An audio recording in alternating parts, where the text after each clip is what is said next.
ठीक आहे. तुकाराम महाराजांनी त्याचे पथ्य सांगितले असते तरी काळाच्या ओघात काही पथ्य बदलू शकतात. त्याच्याबद्दल हे नाही की जेवण करूच नाही असं तर काही म्हणता यायचं नाही. परंतु एक पथ्य तर पाळलं पाहिजे की आपण वारकरी संप्रदायातले आहोत आणि वारकरी संप्रदायातल्या जे कीर्तनकार असतात, ज्याला हरिभक्त परायण आपण म्हणतो, त्यांनी राजकारणावर जाऊ नये, स्थानिक राजकारणावर भाष्य करू नये किंवा कोणाकरता तरी राजकीय असं त्यांनी आपलं बोलणं त्यांचं नसावं कीर्तनामध्ये. हे तर साहजिकपणे आहे. हे सगळं. आणि मला तर आणखी एक वाटतं की राज्यघटना जी आपली आहे तिचे जे मूलभूत तत्व आहे त्याला ठेस पोहोचल असं कोणतं वाक्य आपल्या कीर्तनकारांकडून नसावं. कारण ही राज्यघटना निर्माण झाली ही सुद्धा आपल्या संतांच्या परंपरेतून आलेल्या विचारावरच तयार झालेली आहे, वारकरी संप्रदायाच्या, असं मानणारा मी आहे. आणि म्हणून एवढी तर पथ्य पाळली पाहिजे. दुर्दैवानं ती पाळली जात नाहीत असं चित्र दिसते. ज्या राज्यघटनेचा आपण उल्लेख करताय, संग्राम बापू भंडारी जे महाराज आहेत ते म्हणतात की त्याच राज्यघटनेने आणि डॉक्टर बाबासाहेब आंबेडकर असतील या सगळ्या संविधानाने मला माझ्या कीर्तनात काय बोलावं आणि काय बोलू नये याचं मला स्वातंत्र्य आहे. तुम्ही म्हणजे बाळासाहेब थोरातांनी मला ते सांगू नये किंवा शिकवू. हा तर अधिकार राज्यघटनेच्या मूलभूत तत्वाच्या विरोधात किंवा राज्यघटनेला ठेच पोहोचेल असं बोलण्याचा अधिकार हा कोणालाच नाही, हे लक्षात घेतलं पाहिजे आपण. कारण ती अत्यंत विचारपूर्वक आणि संपूर्ण देशाची दिशा ठरवणारी, प्रगतीची दिशा ठरवणारी आणि सगळ्या राज्यघटनेला स्मरून सगळ्यांनी शपथ घेतलेली असते, राजकारत्यांनी सुद्धा. त्या राज्यघटनेवर बोलावा एवढा अधिकार अशा महाराजांना तर नक्कीच नाही, हे लक्षात घेतलं पाहिजे. आणि ज्या पद्धतीनं ते मांडणी करीत असतात ती अत्यंत दुर्दैवी प्रकारातली असते.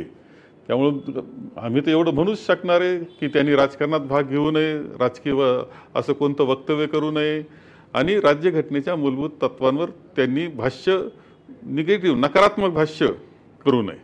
महाराजांनी राजकीय वक्तव्य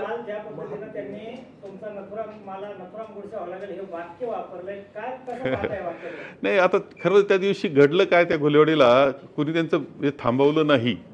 परंतु त्यांनी मूळ विषय सोडून, मूळ अभंग सोडून ज्यावेळेस ते इकडं तिकडं दुसरेच विषय बोलायला लागले, स्थानिक राजकारणावर बोलायला लागले, राज्यघटनेच्या मूलभूत तत्वावर बोलायला लागले आणि ते नकारात्मक बोलण्यास सुरुवात केल्यावर एक युवक उभा राहून साहजिकपणे म्हटले की महाराज तुम्ही अभंगावर बोला.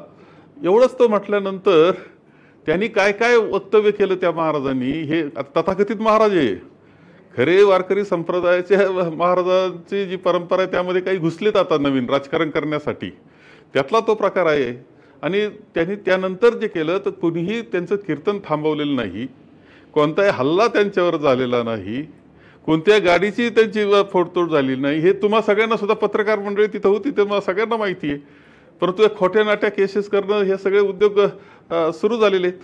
आणि हे माझं मत असं आहे की हे इथले लोकप्रतिनिधी असतील नाही ते हे महाराज असतील, हे खरं म्हणजे कोणाच तरी हाताचं खेळणं बनलेलं आहे की या तालुक्यात अस्वस्थता निर्माण करण्याकरता म्हणून. आणि हे महाराष्ट्रातही असेच वक्तव्य करत फिरत असतात, ही वस्तुस्थिती आहे. त्यामुळं माझा नथुराम गोडसे व्हावं लागेल, नथुराम गोडसेप्रमाणे तुमचं म्हणजे मला महात्मा गांधींसारखं आम्ही तशा पद्धतीनं तुमच्यावर हे करू, खरं म्हणजे असं बलिदान तर मला आनंदानं घेईल मी. जर कुणी तत्वाकरता, विचाराकरता म्हणून आम्ही जगत असताना कुणी जर आमच्यावर असा नथुराम गोडसे आमच्या पुढं आला एखादा, तर ते बलिदान घेण्यामध्ये मला आनंद आहे, हे तुम्हाला स्पष्टपणे सांगतो. मी महात्मा गांधी नाही, पण त्या वैचारिक आपल्या विचाराकरताचं बलिदान हे आनंदानं स्वीकारण्याची तयारी माझी आहे.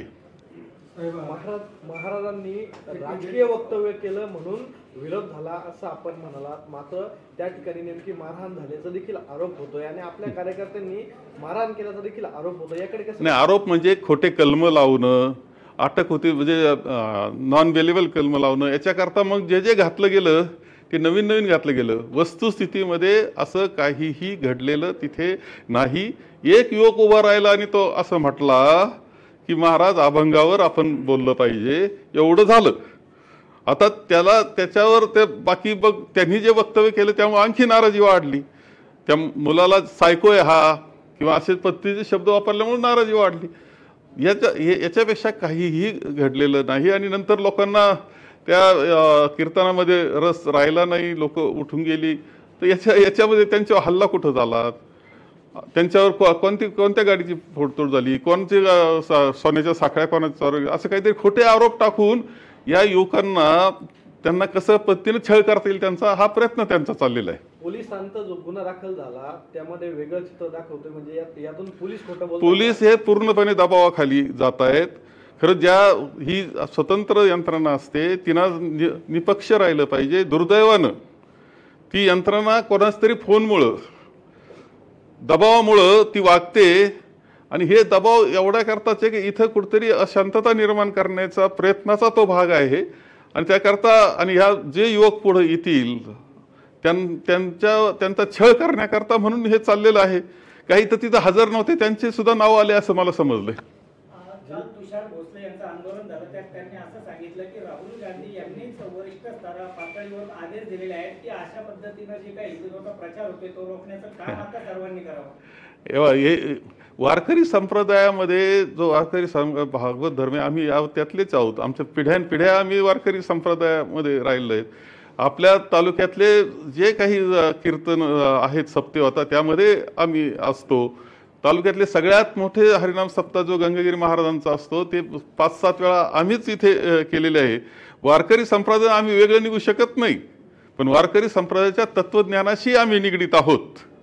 आम्ही पक्के हिंदू आहोत, आम्ही पक्के वारकरी संप्रदायाचे आहोत, आम्ही भागवत धर्म मानणारे आहेत. फक्त त्यांच्या दृष्टीनं असं का एकच आहे की आम्ही कोणाचा द्वेष करीत नाही आणि मानव धर्म मानतो. कुणी चुकला तर शिक्षा झाली पाहिजे असं मानणारे आहोत, पण मानव धर्म मानणारे आम्ही आहोत हा त्यांच्या दृष्टीनं मुद्दा आहे. हे द्वेषाचं राजकारण जे आहे ते केवळ राजकारण करता सत्तेकरता चाललेला त्यांचा खेळ आहे. आणि आम्ही मात्र देश चांगल्या पद्धतीनं बंधुभावांना पुढे जावं याकरता प्रयत्न करतोय.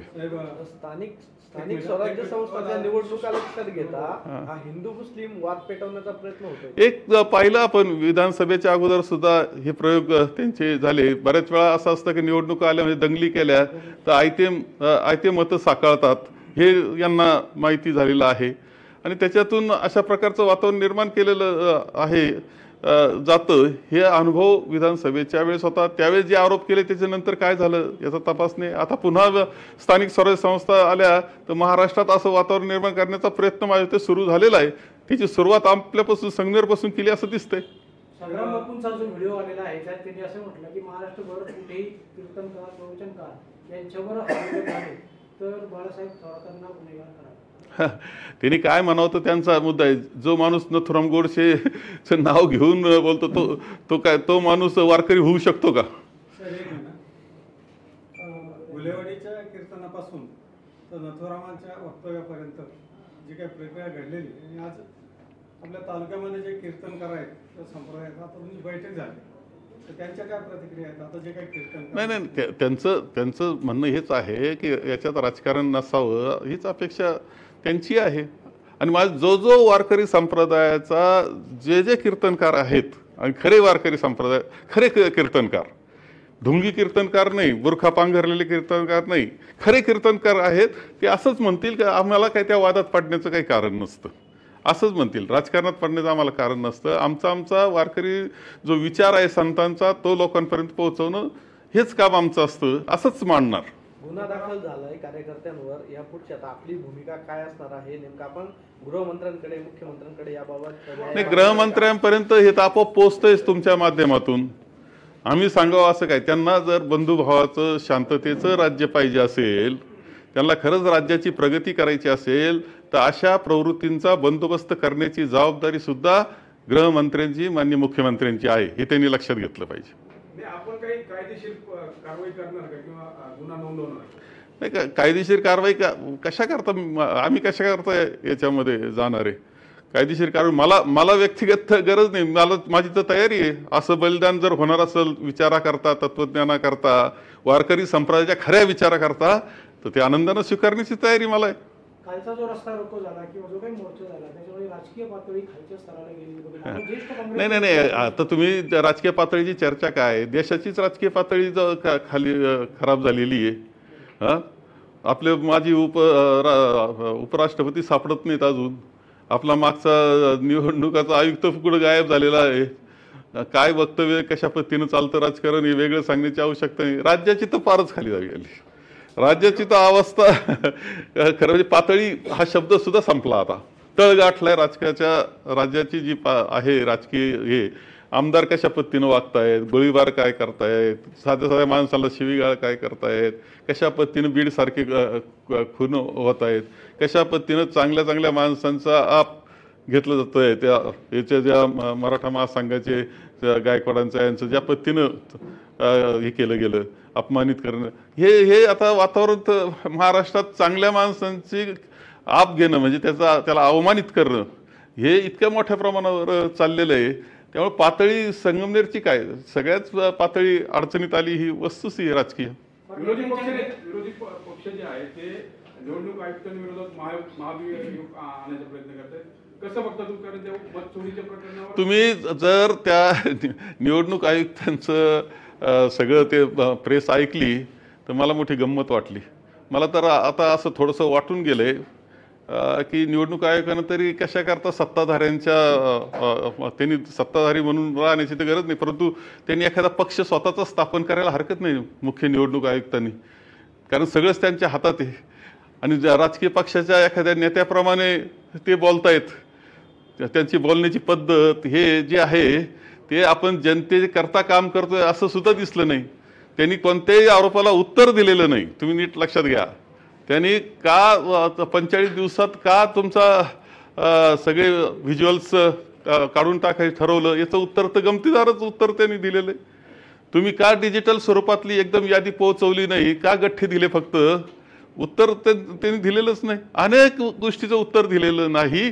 आणि ज्या पद्धतीचं त्यांचं भाष्य होतं ते एखाद्या राजकीय पुढाऱ्यासारखं होतं राजकीय. आणि ते माझा ड्राफ्ट तयार करून कुठून तरी आला होता, त्याचं वाचन त्यांनी केलं असं मला वाटतं. निवडणूक आयोगाने राहुल गांधीला 7 दिवसाचा अल्टिमेटम दिलाय.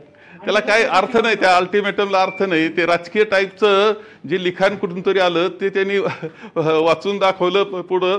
कोणाच तरी कोणतरी निर्देशाप्रमाणे ते चालतायत. ते स्वतंत्र पद्धतीनं स्वायत्त म्हणून जे वागलं पाहिजे तसं वागणं दिसत नाही. आम्हा सगळ्यांना शेषनची आठवण येते आजही, या कारणानं की स्वायत्तता काय असते आणि कशा पद्धतीने निवडणूक राबवली जावी याचं आदर्श उदाहरण इतिहासामधलं ते राहणार आहे. रोहित पवारांनी संजय शिरसाटांवर 5,000 कोटीच्या भ्रष्टाचाराचा आरोप केला आहे. संजय शिरसाटांनी 15 एकर जमीन एका कुटुंबाला दिल्याचा देखील आरोप होतोय.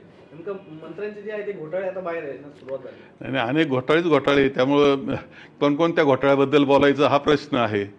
अनेक अडचणी आहे. त्यामुळं लोकांची सगळी दिशाच बदलून टाकण्याकरता प्रयत्न ते करतात. विचाराची दिशा बदलावण्याचं टेक्निक त्यांनी वापरून ते महत्त्वाच्या विषयाला बाजूला करतायत हे आहे. रोहित पवारांनी ते आमदार आहेत, त्यांनी जर काही आरोप केला असेल तर चौकशी केली पाहिजे शासनानं.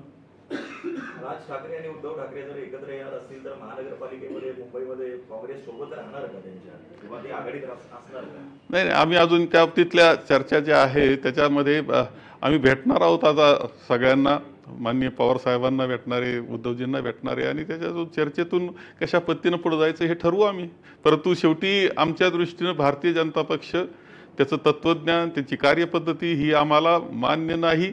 आम्ही त्यांच्या विरुद्ध काम करणार. तर संगमनेरमधून आता ज्यांनी 40 वर्ष लोकप्रतिनिधी म्हणून काम केलं त्या नेत्यांची नवीन आमदार जे अमोल खताळ त्यांनी DNA मागितलं. DNA तपासावा लागेल म्हणे. काय वाटतं? आता काय किती नीच पातळी, खालची पातळी असतं त्याचं ते उदाहरण आहे. त्याला ते DNA माहिती का, काय असतं DNA हे तरी माहिती आहे का? DNA शब्दच प्रथम कुणीतरी लिहून दिला असेल आणि तो बोलला असेल. याच्यापेक्षा त्यांची बौद्धिक पातळी नाही. पराभव झाल्यानं संगमनेर अशांत करण्याचा प्रकार तुमच्याकडून? नाही, माझ्याकडून काहीच कारण नाही. अजूनच सगळ्या हरिनाम सप्त्यामधलं माझं भाषण मुद्दाम पहा. मी म्हणत असतो की राजकारण आहेच, ते घटनेनं दिले, पक्ष दिले, मतमतांतरं दिले, सत्ताधारी दिले, विरोधी दिला, पण हरिनाम सप्त्यामध्ये आपण सगळ्यांनी एकत्र येऊन हरिनाम सप्ताह साजरा केला पाहिजे. मतभेद दूर केले पाहिजे, बंधुभावाचं वातावरण निर्माण केलं पाहिजे. दोन एकामेकाविरुद्ध लढलेल्या उमेदवारांनी एकत्र पद्धतीनं महाप्रसाद वाटला पाहिजे. हे माझं वक्तव्य. मी कशा करतो, जे आम्ही उभं केलं, जे चांगल्या पद्धतीनं घडवलंय, जी संस्कृती संगमेरची निर्माण केलेली आहे, ती आम्हाला मोडावं वाटणार नाही. आम्ही जपण्याचाच प्रयत्न करणार. कुठंतरी इथं संगमनेरामध्ये सहकार्याची मोठी सर्व उभी राहिली आहे, अनेक संस्था आहेत, हे सगळं मोडीत काढण्यासाठी हे तर काहींचा हे तर शेवट टार्गेट तेच आहे. हे आपण जे म्हणतात ते की संगमनेरचं म्हणजे आपल्यापुरतं जर बोलायचं ठरलं, महाराष्ट्राला याला सुद्धा हे वातावरण आहे, परंतु संगमनेरचा विकास मोडायचा आहे. संगमनेरमध्ये असलेली शांतता सुव्यवस्था बिघडवायची आहे. इथं वातावरण इतकं खराब करायचं आहे की दहशतीचं वातावरण निर्माण करायचं आहे. त्याच्याकरता अनेक ठिकाणी कधी फ्लेक्स फाडण्याचा कार्यक्रम संगमेर तालुक्यात झाला होता का? काय झालं राजापूरला एका चांगल्या आमच्या कार्यकर्त्या मुलाला कशी मारहाण झाली. आता कशा पद्धतीने दहशत आपण गुंजाळवाडीमध्ये पाहतो. अनेक गावांमध्ये असे काही जण आहेत आणि त्यांना प्रोत्साहन देण्याचं काम हे चाललेलं आहे. खरं म्हणजे हे कोणाच्या तरी हातचे बाहुलेत हे लक्षात घेतलं पाहिजे. खेळणे झाले हे आणि त्यांचा वापर होतोय, आपला वापर होतोय हे त्यांच्या सुद्धा लक्षात येत नाही. कुठून फंडिंग होते सर असं वाटतं तुम्हाला सगळ्या गोष्टी? याच्यात काही तुम्ही शोध पत्रकारिता तुम्ही करा ना, तुम्हाला सगळं सापडेल. त्याचं काय वेगळं सांगण्याची काय आवश्यकता आहे? की संगमनेरचा राग आतापर्यंत कोणी केलेला आहे हे तुम्हाला वेगळं सांगण्याची आवश्यकता नाही. जिल्ह्याचे पालकमंत्र्यांचा दबाव पोलीस प्रशासनावर आहे का? असेल ना, कारण त्याशिवाय हे होणं शक्य नाही. त्याशिवाय पोलीस काही कलम टाकतायत. ते पोलीस म्हणजे स्वायत्त आहे का कोणाची घरगडी आहेत असं वाटावं अशी परिस्थिती आहे. पोलिसांची तक्रार गृहमंत्र्यांकडे करणार. गृहमंत्र्यांना समजलं पाहिजे हे आणि कळतंय ना तुमच्या माध्यमातून. खोट्या केसेस टाकण्याचा कार्यक्रम चाललेला आहे. तर ओके. महाराजांचा स्वतःच एक व्हिडिओ आला, त्यामध्ये ते म्हणतात की हिंदुत्ववादी जे कार्यकर्ते त्यांनी मला सही सलामत बाहेर काढलं. तेव्हा ते तिथले व्हिडिओ तुम्ही मुद्दाम एवढे मोबाईल हे असतात पहा, असा सही सलामत काढलं आणि त्यांच्या कुणी हल्ला केला असा व्हिडिओ असेल तर दाखवा. तुम्ही दाखवून दिला का त्यांच्या कुणी हल्ला करताय तर जरूर मी सुद्धा आमचे कार्यकर्ते असेल तरी मी त्यांना बजावेल काही चुकीचं आहे म्हणून. पण तुम्ही दाखवून द्या मला असं की त्यांच्यावर हल्ला झालाय, त्यांची गाडी फोडली. एक दुसरा विषय सर, संघ प्रमुख मोहन भागवत म्हणतात की इंग्रज सरकार जे आहे ते RSS ला मोठा धोका मानत होतं. आता खरं म्हणजे इतिहासात असं दिसतं का स्वातंत्र्याच्या लढ्यामध्ये संघाने भागच घेतलेला नाही आहे. ते मिळतं जुळतं होतं त्या इंग्रजांबरोबर. ही तर सगळा इतिहास आहे हा. काय संघाच्या इमारतीवर तिरंगासुद्धा फडकावला नाही ही अवस्था होती. आता बदलत्या काळाबरोबर बदलते विषय राजकारणाकरता बोलतायत असं माझं मत आहे.